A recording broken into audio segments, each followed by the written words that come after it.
이 통이 보이시나요? 약 1.4m의 높이입니다. 특별할 건 없어요. 나이아가라 폭포의 엄청난 물살 속에서 흔들리고 있다는 걸 빼면요. 그 순간 나무통이 52m 이상 높이의 폭포 가장자리에서 아래쪽으로 흔들립니다. 우리가 볼 수 없는 건 통 안에 사람이 있다는 것입니다.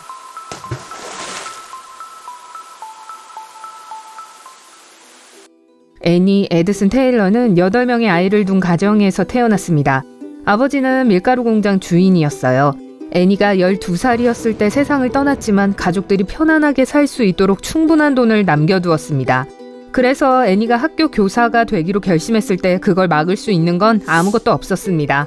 애니는 4년간의 연수 과정을 마치고 심지어 우등상까지 받았습니다. 공부를 하는 동안 미래의 남편도 만났어요. 불행히도 그들의 결혼은 오래가지 못했습니다. 슬프게도 남편을 저 세상으로 먼저 보내야 했죠. 애니는 수십 년 동안 온갖 종류의 교직과 다양한 장소를 오가며 보냈습니다. 마침내 몇 년 후 애니는 미시건주의 베이시티에 가게 되었습니다. 그녀는 춤을 가르치고 싶었지만 그 도시에는 무용학교가 없었습니다. 상관없었죠. 애니가 자기만의 학교를 열었으니까요.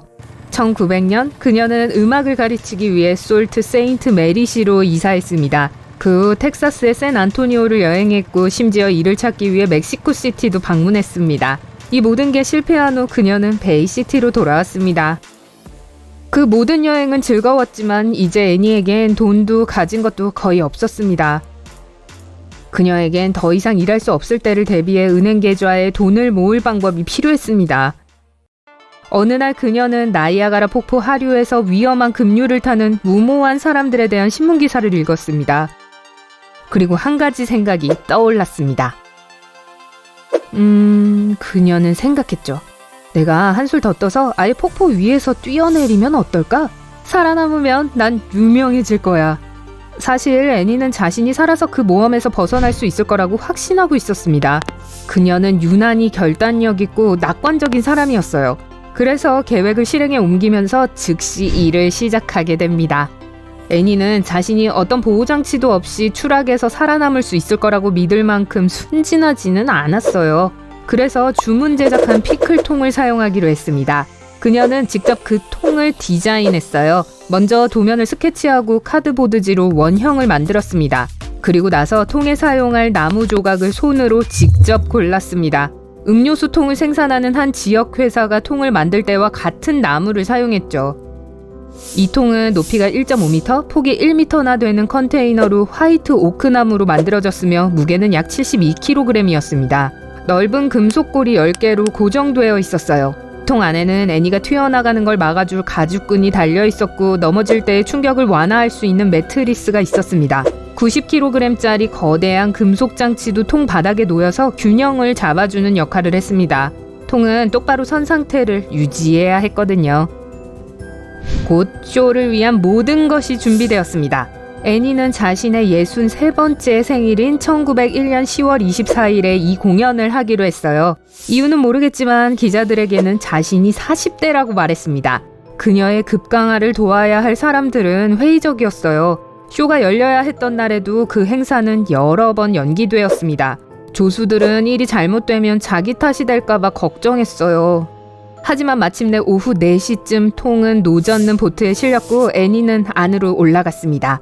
행운을 불러다줄 하트 모양의 쿠션을 들고 있었죠. 조수들이 뚜껑을 닫고 신선한 공기를 주입했습니다. 1시간 동안 숨을 쉴 수 있을 만큼 충분한 공기가 있어야 했어요. 하지만 전체 과정은 그보다 시간이 훨씬 덜 걸려야 했습니다. 약 20분 정도로요. 마침내 공기를 넣는 데 사용한 구멍에 코르크 마개가 채워졌고 용감한 여성은 위험한 일을 하러 떠났습니다. 수천 명의 구경꾼들이 그 과정을 주시하고 있었습니다. 애니가 들어있는 통은 나이아가라 강의 더 깊은 캐나다 쪽에서 호스슈 폭포 쪽으로 옮겨졌습니다. 나이아가라 폭포를 형성하는 두 폭포 중 더 큰 폭포죠.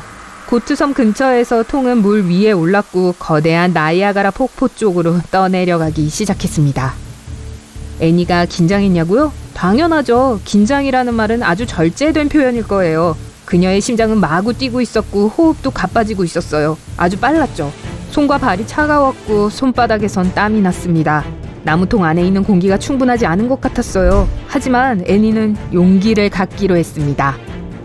갑자기 통은 물살에 걸려 가속을 하며 폭포 가장자리를 향해 돌진했습니다. 물가에서 지켜보던 사람들은 더 이상 그 장면을 볼 수 없었습니다. 나무통이 빙빙 도는 물을 둘러싼 안개 속으로 사라졌어요.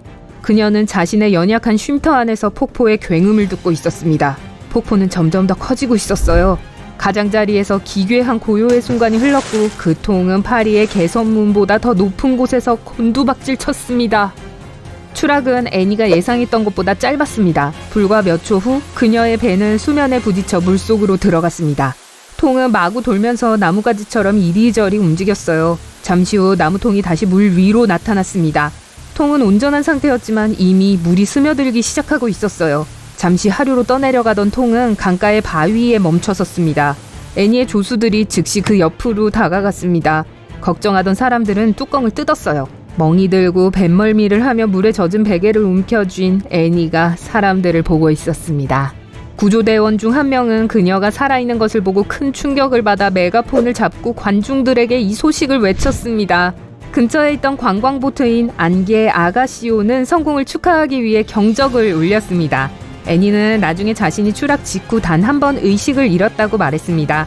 나머지 시간에 애니는 정신을 바짝 차리고 통에서 일어나는 모든 일을 느꼈던 거예요. 애니는 원하던 대로 유명해지게 되었습니다. 물의 여신이라는 별명을 얻었고 모험 후에 거의 즉시 유명인사가 되었어요. 사람들은 심지어 그녀에 대한 시도 썼죠. 안타깝게도 그녀는 기대했던 만큼의 돈을 벌지 못했고 명성은 덧없었습니다.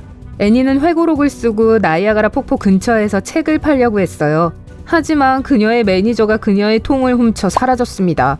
애니는 저축한 거의 모든 돈을 사설 탐정들에게 지불하며 그 통을 되찾기 위해 노력했습니다. 대중 연설을 할 때 그 통을 소품으로 사용할 계획이었거든요. 얼마 후 그 통은 시카고에서 발견되었습니다. 하지만 애니가 그 통을 손에 넣기도 전에 통은 다시 사라졌습니다. 그리고는 다시 찾지 못했죠.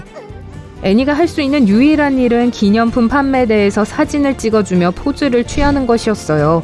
그녀는 또한 소설을 쓰고 자신의 추락 상황을 재구성한 영화를 만들려고 노력했지만 영화는 상영되지 않았습니다.